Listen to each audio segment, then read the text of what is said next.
Bismillahirrahmanirrahim. Alhamdulillahirabbil alamin.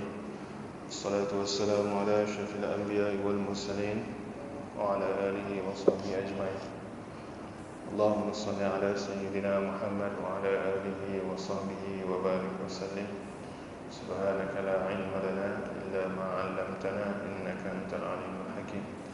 Wa la hawla wa la quwwata illa billahil aliyyil azim. Allahumma la sahla illa ma ja'altahu sahla wa anta taj'alul huzna idza syi'ta sahla. Amma ba'd. Assalamualaikum warahmatullahi wabarakatuh. Tuan-tuan, puan-puan, muslimin, muslimat, mukminin, mukminat sidang jemaah yang dirahmati Allah Subhanahu wa taala. Alhamdulillah, segala puji hanya untuk Allah Subhanahu wa taala di atas segala nikmat yang diberikan kepada kita. Mudah-mudahan nikmat-nikmat yang diberikan itu kita gunakan dalam jalan untuk kita mendekatkan diri kepada Allah Subhanahu wa taala, untuk sama-sama kita mensyukuri nikmat Allah Subhanahu wa taala, dan juga untuk sama-sama kita bertakwa kepadanya. Insya-Allah, mudah-mudahan dengan demikian kita akan menjadi seorang hamba yang berjaya di dunia dan juga di akhirat nanti. Insya-Allah pada malam ini untuk pengajian seterusnya, pembacaan yang seterusnya, insya-Allah kita rungkaikan atau kita simpulkan daripada kitab Muniyatul Musalli, idaman orang-orang yang salat, karangan Syekh Daud bin Abdullah Al-Fattani, seorang ulama Nusantara, yang mana kita sebenarnya juga kita memiliki ramai ulama-ulama daripada tanah Melayu sendiri. Cumanya sama ada kita ini tahu ataupun kita tidak tahu.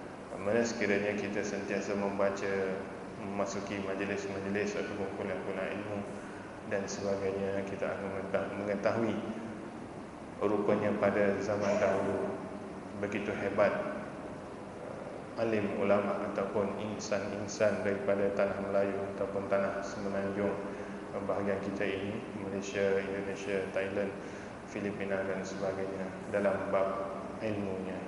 Alhamdulillah. Sebab itulah kita, orang kata, sentiasalah menuntut ilmu. Bila kita sentiasa tuntut ilmu, barulah kita tahu apa yang kita tak tahu. Tapi kalau kita rasa kita ni dah tahu semuanya, rupanya kita tak tahu semuanya. Itu prinsip dalam kita sebagai seorang manusia.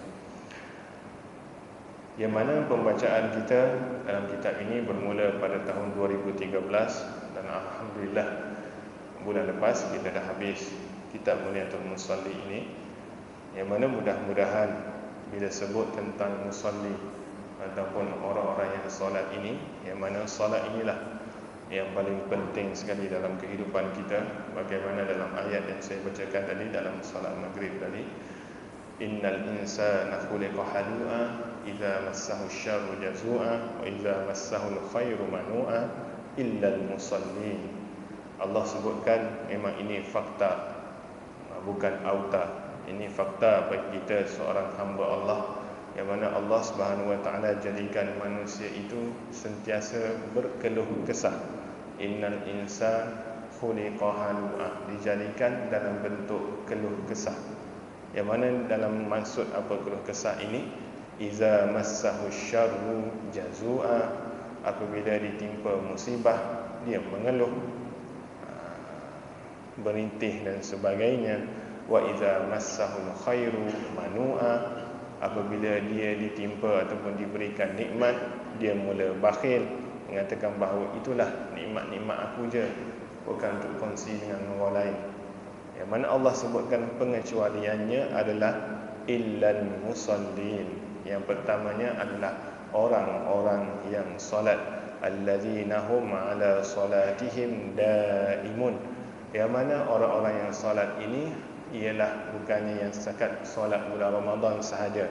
Bulan Ramadan nak dekat ni, sebulan dua lagi ni, dalam masa 40 hari, 45 hari ataupun nak dekat sangat ni, bulan Ramadan je bertukar kita jadi kaki masjid. Lebih-lebih lagi kalau nak buka puasa 7.30, pukul 6.30, pukul 6 dah dekat masjid dengan niat iktikaf. Sedangkan bulan masuk dia bulan Syawal, maghrib pun tak tahu ke mana. Yang mana Allah sebutkan alladzina hum ala salatihim daimun, yang mana orang-orang yang solat itu, yang mana yang sentiasa menjaga solat dia, bukan setakat dalam bulan Ramadan, tapi dalam bulan-bulan yang lain, selama 11 bulan yang lain. Bulan Ramadan Allah kurniakan kepada kita sebagai bonus untuk kita tambahkan, untuk kita top upkan keimanan kita, untuk sama-sama kejar ganjaran yang Allah Subhanahu Wa Taala offerkan kepada kita, terutamanya malam Lailatul Qadar. Itu lebih baik daripada 1000 bulan, yang mana kalau kita ini biasanya jangka hayat kita adalah 63 tahun, ataupun kajian sekarang ini, jangka hayat sekarang ini lebih kurang dalam 70 tahun. Maka kalaulah kita dapat rezeki Lailatul Qadar itu, maknanya cukup untuk kita, amalan kita. Dapat pula haji yang mabrur pula, maknanya insya-Allah lah. Tapi bukan setakat kalau dah tahu dapat Lailatul Qadar itu, terus esoknya tak buat dah ibadah, sebab katanya amalan aku dah cukup dah 1000 bulan. Sebab mereka yang dapat Lailatul Qadar ini, dia tak akan cerita kat siapa-siapa pun. Itu nikmat dia seorang sahaja, yang mana orang lain yang tak rasa melepaslah nikmat tersebut. Itu.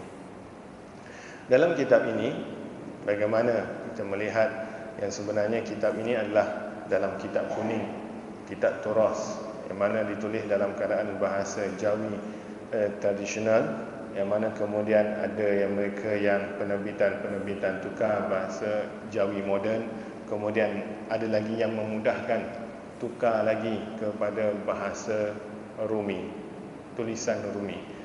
Sebab kata tulisan Jawi nanti payah nak baca, tulisan Rumi tak tahu lagi lah. Kalau kata payah baca, tak tahu lagi lah. Kok kata saya tak suka baca bahasa Melayu, saya suka baca English je, kok nanti lepas ni ada orang yang akan terjemahkan dalam English. Yang mana bagaimana dalam sedikit kutipan ataupun ringkasan dalam kitab Muniyatul Musalli ini, bagaimana saya bacakan sedikit daripada penterjemahannya, yang mana terselit beberapa mungkin kita boleh anggap sebagai manfaat kita bersama, yang mana dalam buku ini bagaimana beliau juga ada membuat penafsiran, beliau juga ada membuat kajian tentang hadis-hadis ataupun tentang kata-kata yang mana biasa kita dengar hadis ataupun kata-kata ucapan orang yang alim ataupun orang yang faqih itu lebih baik daripada orang yang banyak ibadah. Tetapi beliau menerangkan tentang hadis ini ataupun ungkapan ini, bagaimana beliau mengatakan bahawa yang sebenarnya yang faqih ataupun yang alim itu melihat kepada niatnya. Tak semuanya nak jadi alim, nak jadi faqih untuk lebih dekat pada Allah. Ada juga yang alim, yang faqih untuk dapatkan pangkat, untuk dapatkan harta, ganjaran dunia dan sebagainya. Maka sekiranya dia dengan alim dia itu lebih lagi mendekatkan diri pada Allah, lebih lagi tahu Allah Subhanahu Wa Taala, cinta dia pada Allah Subhanahu Wa Taala, cinta dia pada Rasulullah, itulah alim yang terbaik. Jika sebaliknya dia alim kerana benda dunia, dia alim kerana bapa mentua dia kata, kalau kau tak jadi alim, tak jadi faqih, kau tak boleh kahwin dengan anak aku, maka dia pergilah belajar sebab untuk jadi menantu. Itulah dia adalah bawah lagi daripada ahli ibadah yang jahil. Itu beza dia. Maknanya kita buat apa pun sama juga. Ibadah ini, kita beribadah ini kerana Allah Subhanahu Wa Taala, bukan juga nak menunjuk-nunjuk, bukan juga nak apa-apa juga ganjaran duniawi. Maknanya kalau dia beribadah kerana nak dekatkan diri pada Allah, dia lebih baik lagi daripada orang faqih, orang alim, tahu segala-galanya, fardu ain, fiqhnya, 4 mazhab dia tahu semua dan sebagainya, tetapi dia bertujuan bukan kerana untuk ingat Allah Subhanahu Wa Taala, maka yang alim ini lebih bawah lagi daripada ahli ibadah yang beribadah kerana Allah Subhanahu wa taala.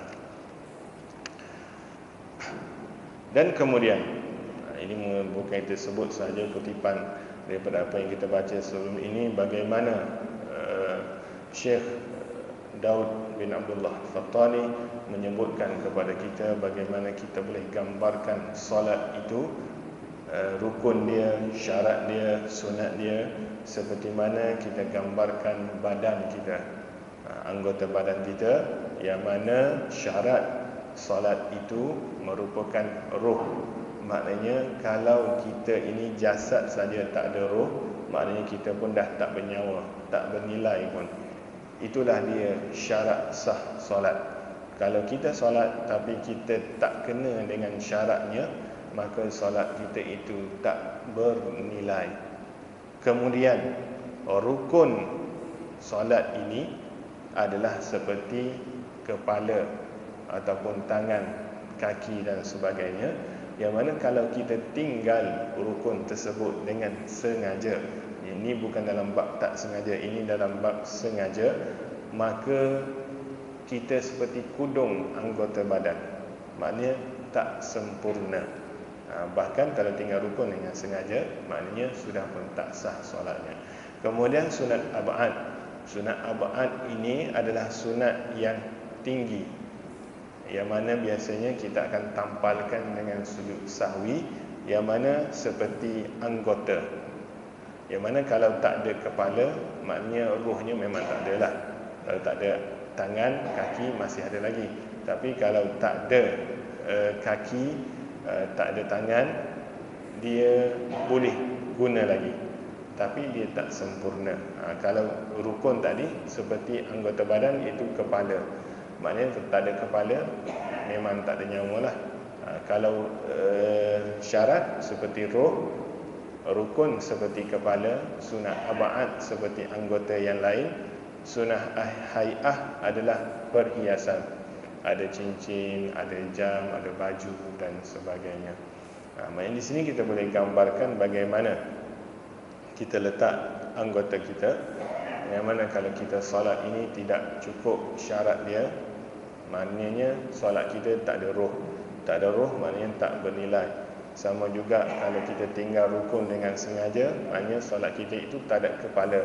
Bila tak ada kepala, maknanya tak ada roh. Tak ada roh, tak bernilai. Kalau kita tinggalkan sunat ab'ad, maknanya kita seperti kudung tangan, kudung kaki dan sebagainya. Maknanya solat itu tak sempurna. Solat itu sah, tapi tak sempurna. Kalau kita tinggal sunat hai'ah, maknanya kita hanya tertinggal, kita tak pakai cincin, gelang, jam dan sebagainya, baju yang cantik, yang sempurna dan sebagainya.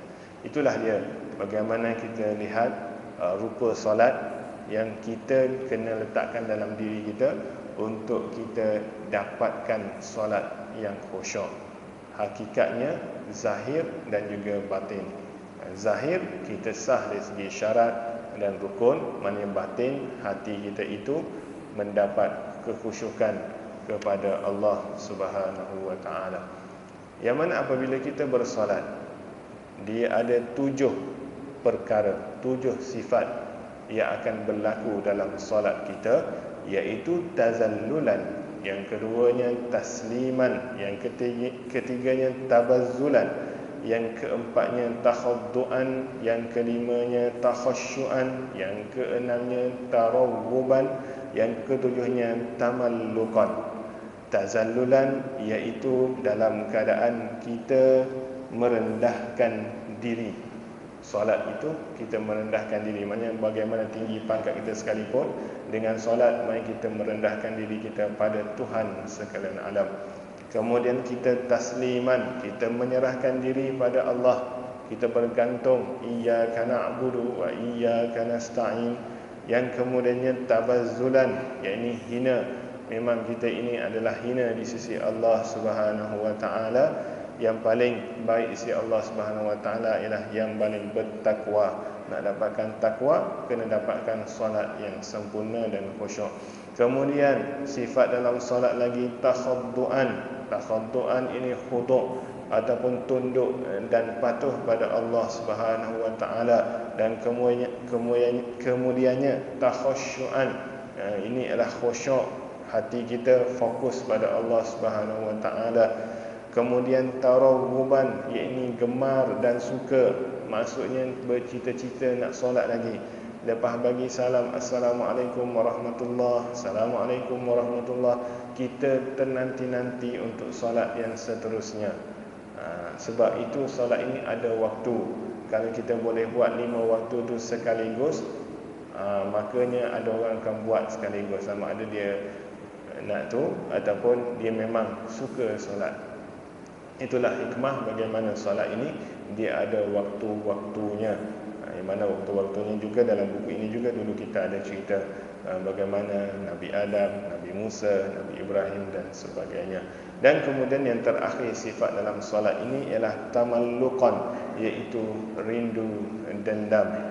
Kalau kita rindu pada suami, kita rindu pada isteri, rindu pada anak-anak bila pergi outstation dan sebagainya, sama jugalah sepatutnya, dan lebih lagi kita rindu untuk jumpa Allah Subhanahu wa taala dalam solat kita.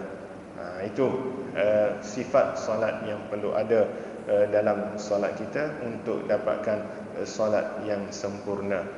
Bagaimana juga kita lihat kalau solat yang sempurna ini 5 waktu sehari semalam, kita mandi dalam satu sungai 5 kali sehari, malam dan siang. Kalau kita mandi dengan sempurna, maka insya-Allah tidak akan terdapat najis ataupun kotoran dalam badan kita. Sama jugalah solat ini, kita buat solat ini sempurna 5 kali sehari semalam, maka akan sempurnalah, akan bersihlah badan kita daripada kekotoran hati kita. Yang mana itulah yang disebutkan oleh Allah Subhanahu wa taala yang biasa kita dengar dalam khutbah Jumaat. Inna salata tanha 'anil fahsya'i wal munkar. Sesungguhnya solat ini dapat menghalang, dapat mencegah daripada maksiat, daripada mungkar, daripada kerosakan dan sebagainya. Yang mana biasa kita kata, aku solat tapi aku buat juga maksiat, solat tak mampu pun nak bantu aku nak cegah maksiat.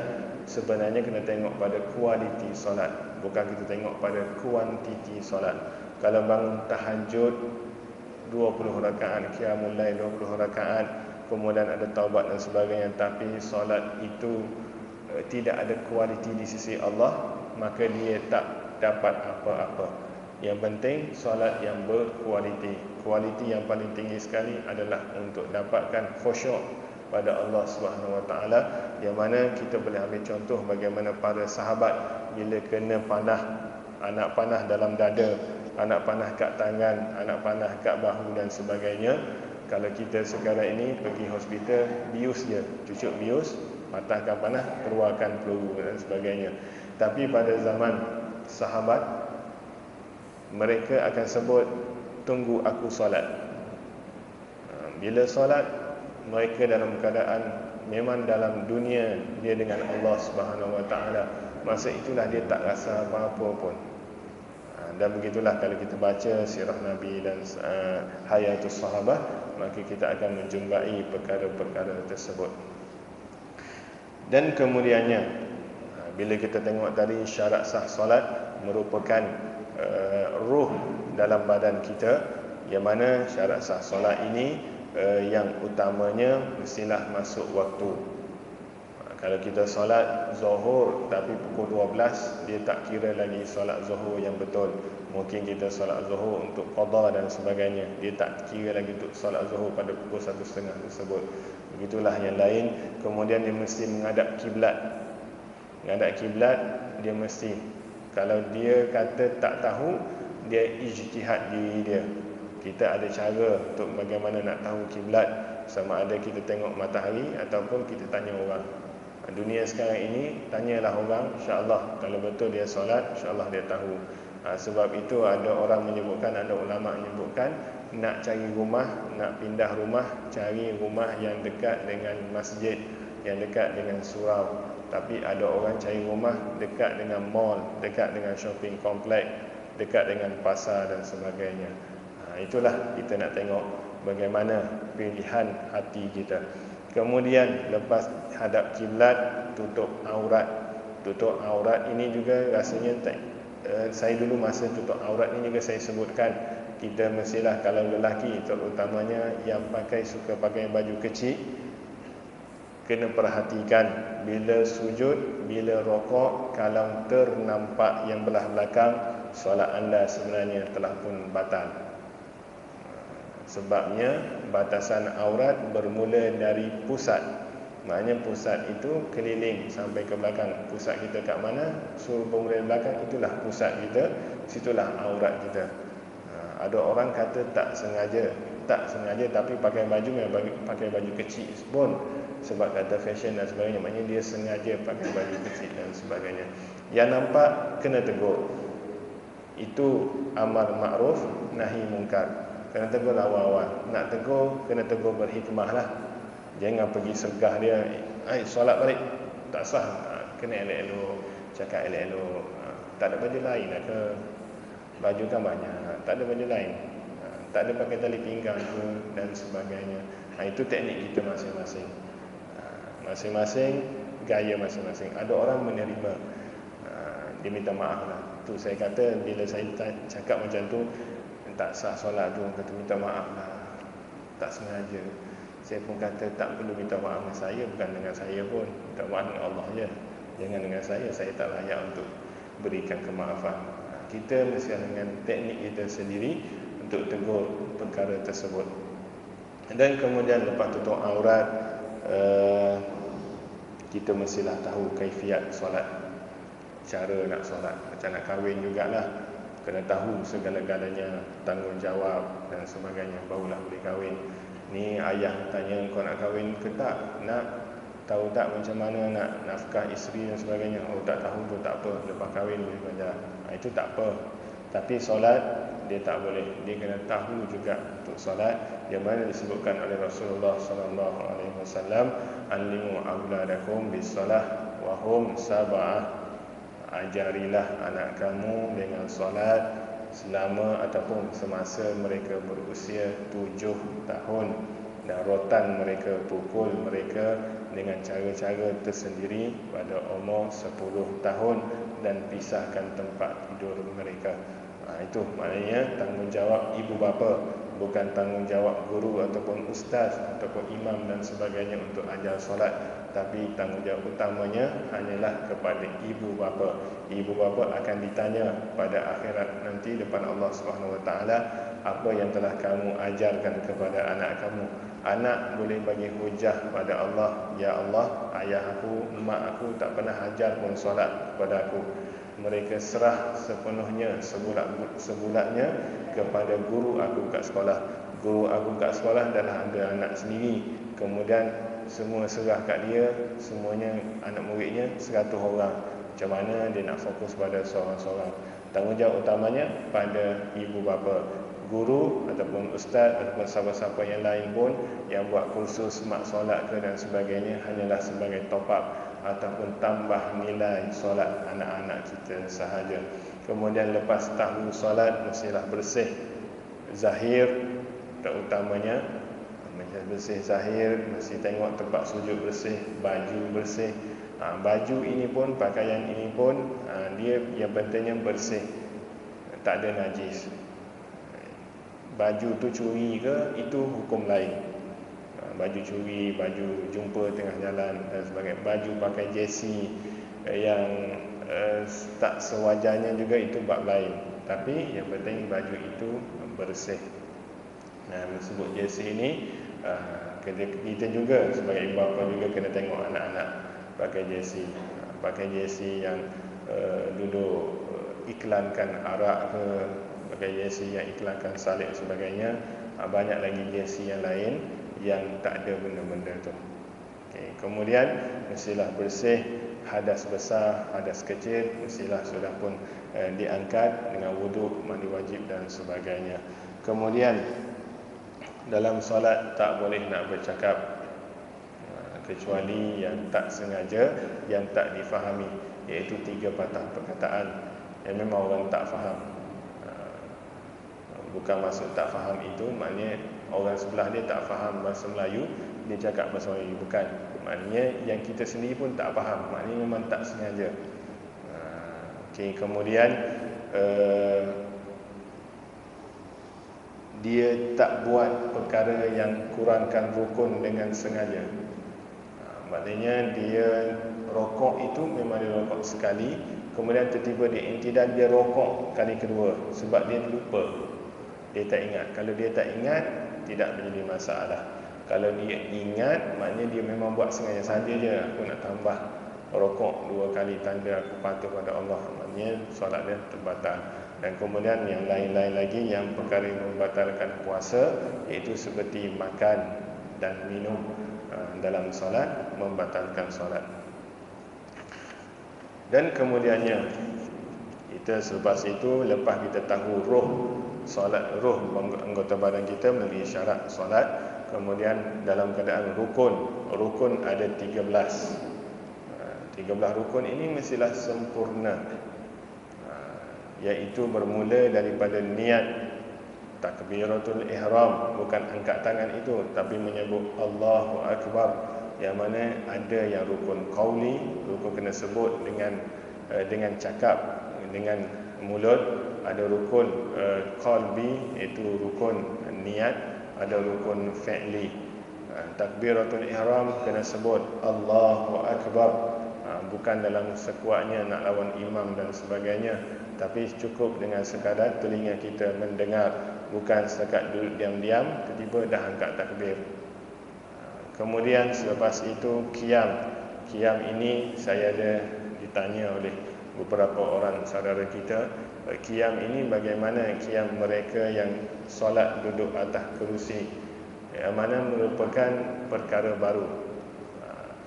Sebab kalau ikut kaedah-kaedah yang lain, biasanya kalau tak mampu untuk berdiri, dia duduk atas lantai, maksudnya duduk bersila dan sebagainya. Kalau tak mampu bersila, berbaring. Tak mampu berbaring, guna anak mata.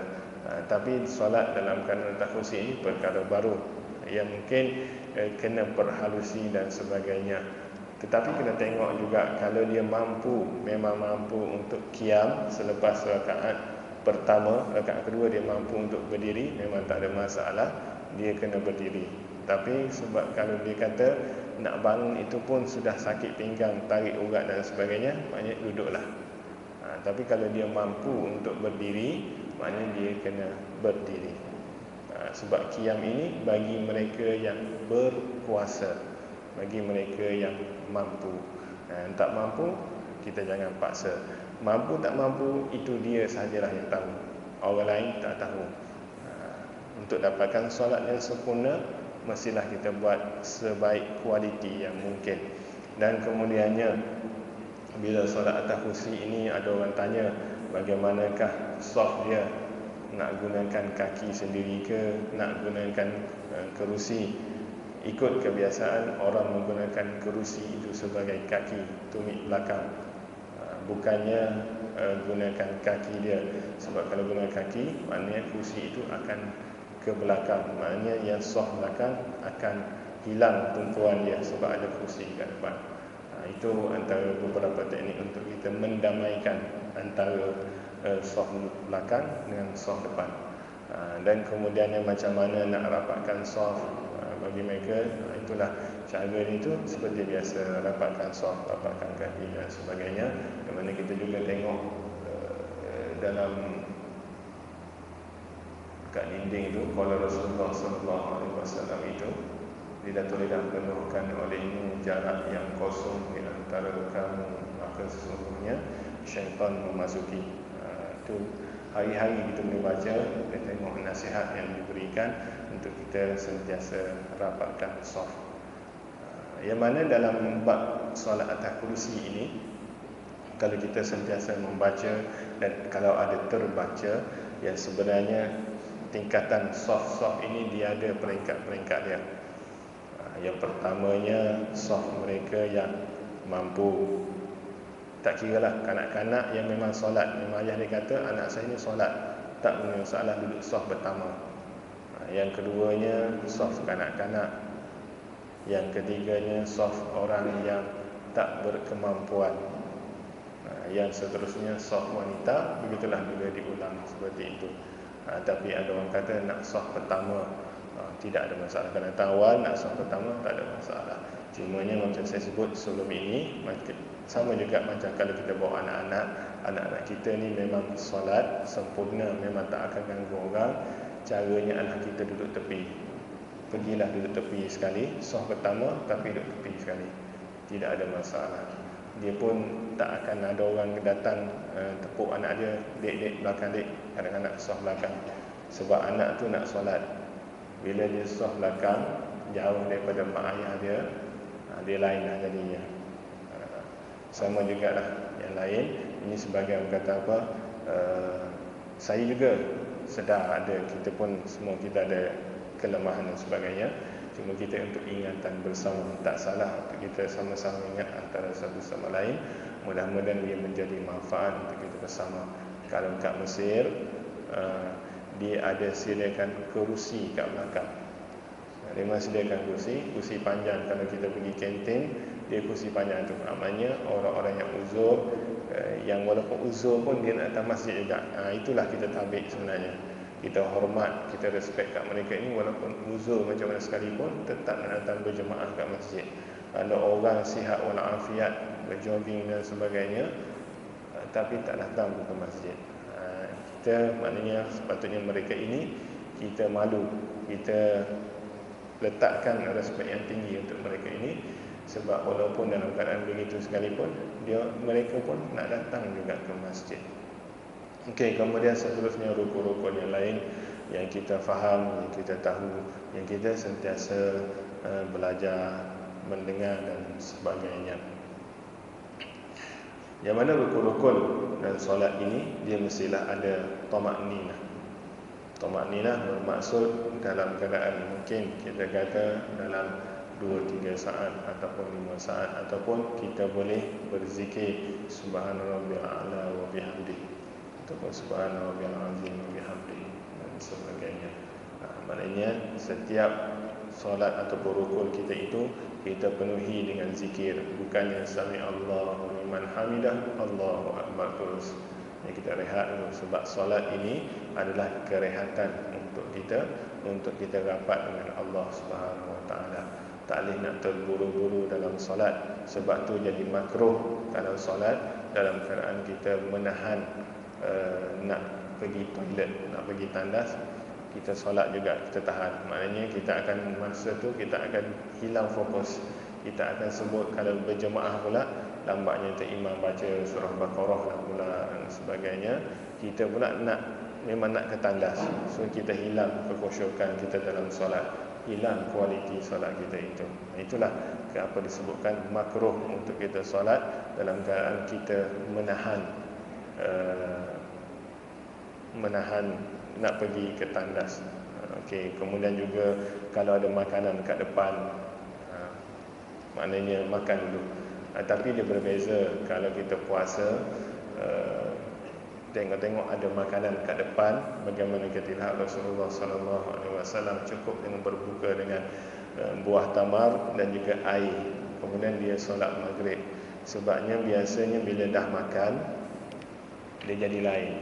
Makan pula dah, sebab tak makan daripada pukul 7 sampai pukul 7 malam, maka dia nak qada balik, nak ganti balik apa dia tak makan. Dia ambil tu, dia ambil ni dan sebagainya. Lain kali penat, penat tak larat nak bangun, tak apalah, tunggulah sekejap. Lain kali terlelap tak bangun-bangun, tengok dah terlepas dah tarawihnya dan sebagainya. Itulah bagaimana solat kita, dalam kita untuk memastikan solat kita yang berkualiti, yang sempurna, yang mana saya sebutkan untuk akhirnya sekali. Bagaimana baru ni kita ada sebut, lepas tu ada orang tanya saya, kita ulangi perkara tersebut. Bagaimana apabila kita dalam situasi orang meninggalkan solat dalam kehidupan kita, maknanya kawan-kawan kita yang tinggal solat dan sebagainya, ataupun anak-anak kita dan sebagainya. Yang mana perkara pertama disebutkan oleh penulis rahimahullah, tuan-tuan dan puan-puan sekalian, ada 3 ataupun ada 4 cara untuk kita mendidik orang untuk solat. Ini sekiranya kalau terutamanya kalau kita ini ibu bapa, anak-anak kita yang besar yang lebih 10 tahun tak solat. Yang pertamanya kita mesti menasihati mereka. Dia kena mulakan dengan yang baik-baik dulu, maknanya menasihat. Solatlah, kenapa tak nak solat? Solat ini tenang dan sebagainya. Solat ini berikan kita rehat dan sebagainya. Kalau tak makan juga cara itu, maknanya kena ugut pula, kena solat, nanti masuk neraka, nanti sedekah yang bagi itu tak terima dan sebagainya. Kalau tak makan juga dengan ugut, biasanya orang kalau yang memang terbuka hati, nasihat cara baik pun dia dah terima. Kalau yang lagi maknanya terbuka hati, lepas tak makan nasihat, dia memang hatinya ada terbuka. Bila bagi tahu ugut ini, dia takut. Bila takut, dia akan buat, walaupun sebenarnya dia tak ikhlas. Tapi tak apa sebab dia takut. Sebab ikhlas ini bermula daripada tak ikhlas, kemudian barulah dia mula berlatih untuk jadi ikhlas. Okey. Kemudian selepas bagi takut pun dia tak makan juga, tak makan saman juga, dan kemudiannya kita perlu untuk marahkan mereka, bencikan mereka. Dan kemudian yang terakhir sekali, kalau tak makan juga, selepas kita nasihat pun tak jadi, ugut pun tak jadi, benci mereka pun tak jadi, yang terakhir sekali kita pulaukan mereka. Pulaukan mereka ini bukan maksudnya kita putuskan silaturahmi dengan mereka, bukan maksudnya kita pulaukan apa jua aktiviti mereka. Mereka ajak jom ngeteh kat kedai mamak dan sebagainya, tak apa, aku nak solat, aku lebih pentingkan solat lah, aku nak ngeteh, aku nak lepak dengan Allah Subhanahu Wa Taala kat masjid, marilah nak join sekali dan sebagainya. Itu cara dia. Maknanya kita mestilah, kalau kita tak pernah sebut kat kawan kita tahu kawan kita itu tak solat, tapi kita tak pernah sebut sebab kata kubur aku, kubur kau, lain-lain. Maknanya kita yang bertanggungjawab dengan hal tersebut. Sebab nanti kita akan ditanya, kenapa kita tahu kawan kita tak solat tapi kita tak tegur. Maka itulah dia solat dalam diri kita, yang mana solat ini adalah yang pertamanya dihisab oleh Allah Subhanahu Wa Taala. Sekiranya gagal interview pertama ini, tajuk pertama ini, maka gagallah yang selepasnya. Mudah-mudahan insya-Allah solat kita selama ini diterima oleh Allah Subhanahu Wa Taala. Walaupun kita terpaksa ataupun dipaksa untuk solat, mudah-mudahan solat itu menjadi titik permulaan untuk kita dekat kepada Allah Subhanahu Wa Taala, sebagai tanda kesyukuran kita kepada Allah Subhanahu Wa Taala, memberikan kita nyawa, memberikan kita sihat, memberikan kita kekuatan, kelapangan dan sebagainya.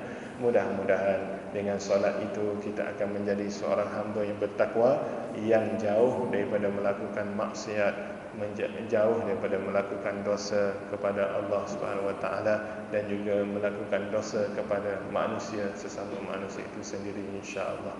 Dan juga insya-Allah untuk sekiranya ada rezeki perjumpaan kita seterusnya, insya-Allah kita akan buka buku baru, Matla'il Badrain, juga kitab lama yang juga diperbaharui ayat-ayatnya. Jadi insya-Allah ada rezeki, ada kelapangan, insya-Allah. Mudah-mudahan apa yang dikongsikan pada hari ini bermanfaat pada kita semua, terutamanya kepada saya yang memang ada banyak kelemahan ini. Mudah-mudahan sama-sama kita dapat tingkatkan ke arah yang lebih baik, insya-Allah, terutamanya dalam solat kita, insya-Allah. Allah Taala alam, wabillahi taufiq wal hidayah. Assalamualaikum warahmatullahi wabarakatuh.